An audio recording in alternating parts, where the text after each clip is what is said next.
The first time I saw the construction barge floating across my lake, I thought someone was doing routine dock maintenance. That illusion shattered when I grabbed my binoculars and read the massive banner stretched across the platform. Lake Riverside Estates, premier waterfront dining, coming soon. My coffee mug froze halfway to my lips. I'd owned this property for 32 years. The lake, all 47 acres of it, sat entirely within my property boundaries. My grandfather had purchased this land in 1958, back when it was nothing but timber and marshland. He dammed the creek himself, creating this pristine body of water. I'd inherited it, paid the taxes on it, and maintained it at considerable expense. This wasn't some public reservoir.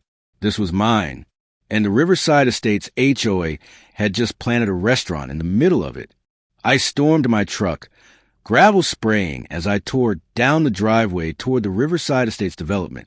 The subdivision had sprung up 8 years ago on the eastern shore, just beyond my property line. When the developers approached me about lake access, I'd been generous. Too generous, apparently.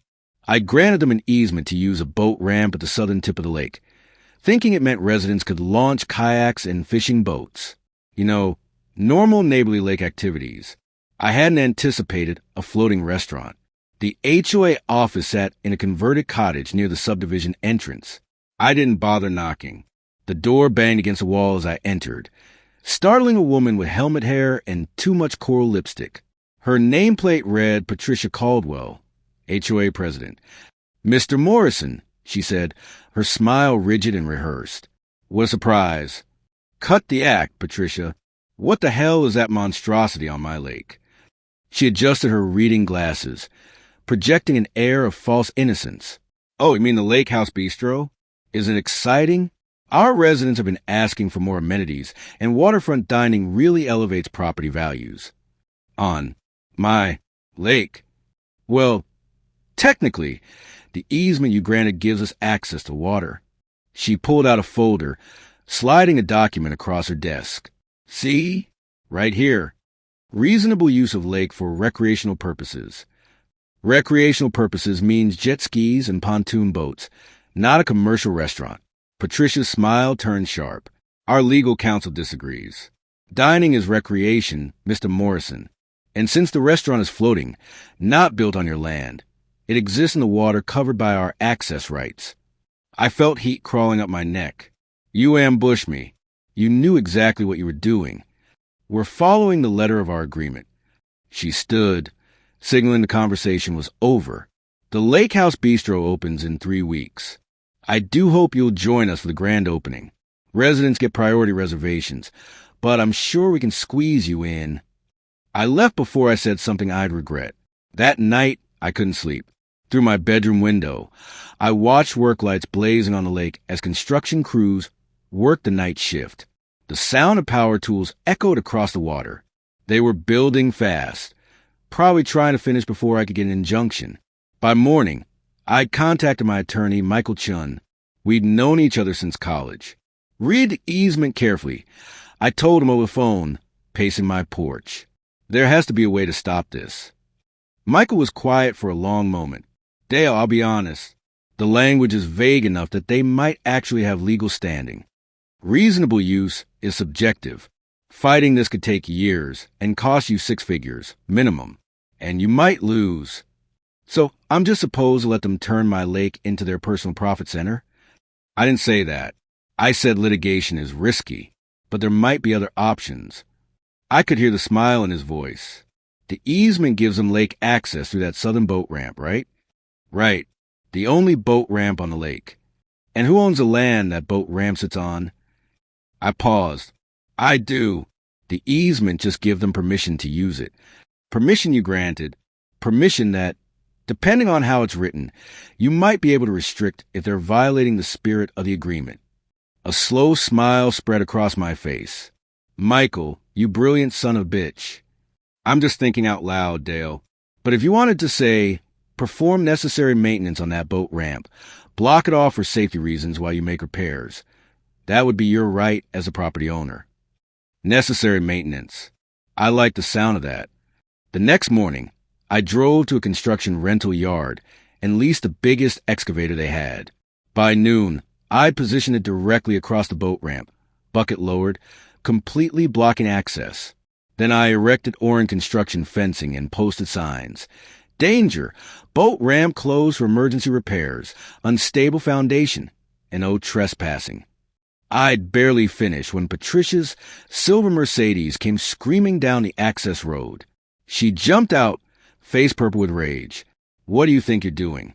"Emergency repairs," I said calmly, leaning against the excavator. "Had an engineering assessment done. Turns out all that heavy commercial traffic you've been running through here, construction barges, supply boats, has compromised the ramp's structural integrity. Safety hazard. Could collapse at any moment. This is sabotage. This is property maintenance.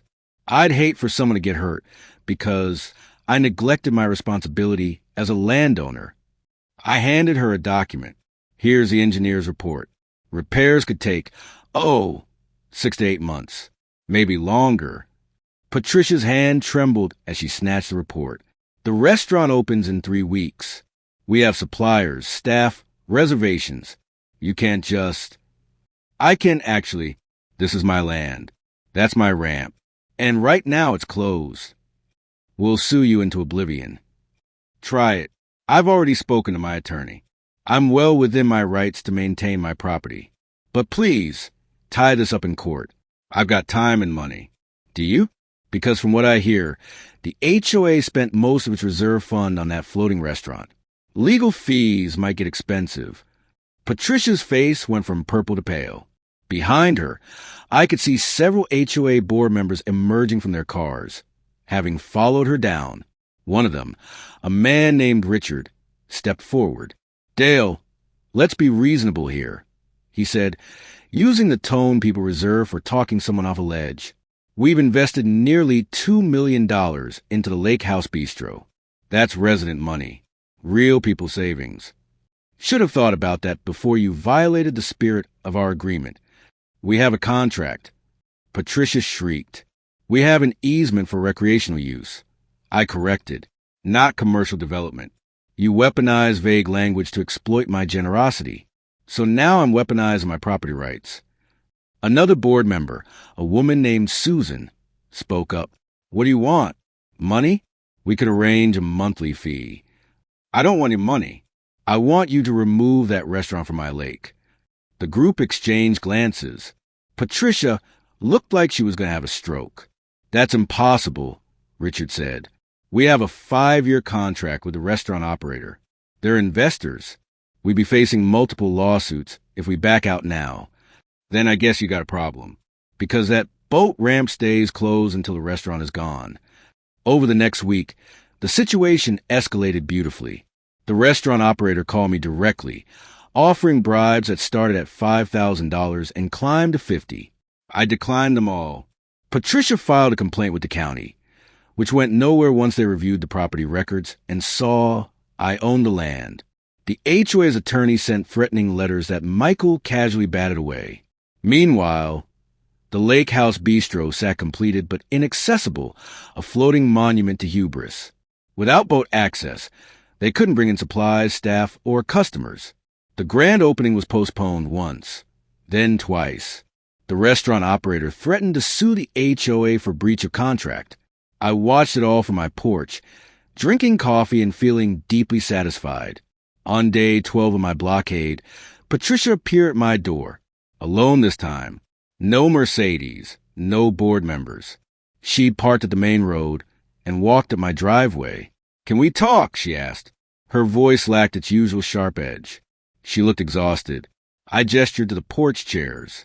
We sat. "The restaurant operator is suing us," she said quietly. "The residents are furious. Half of them want to recall the entire board.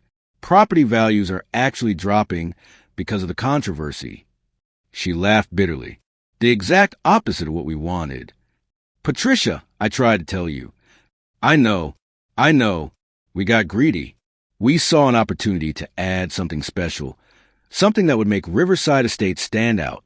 We convinced ourselves the easement language gave us the right." She looked at me. "We were wrong." "Yeah, you were. What if we compromise? What if we convert the restaurant into a community center? Free access for both our residents and you? No commercial operation, just a shared space.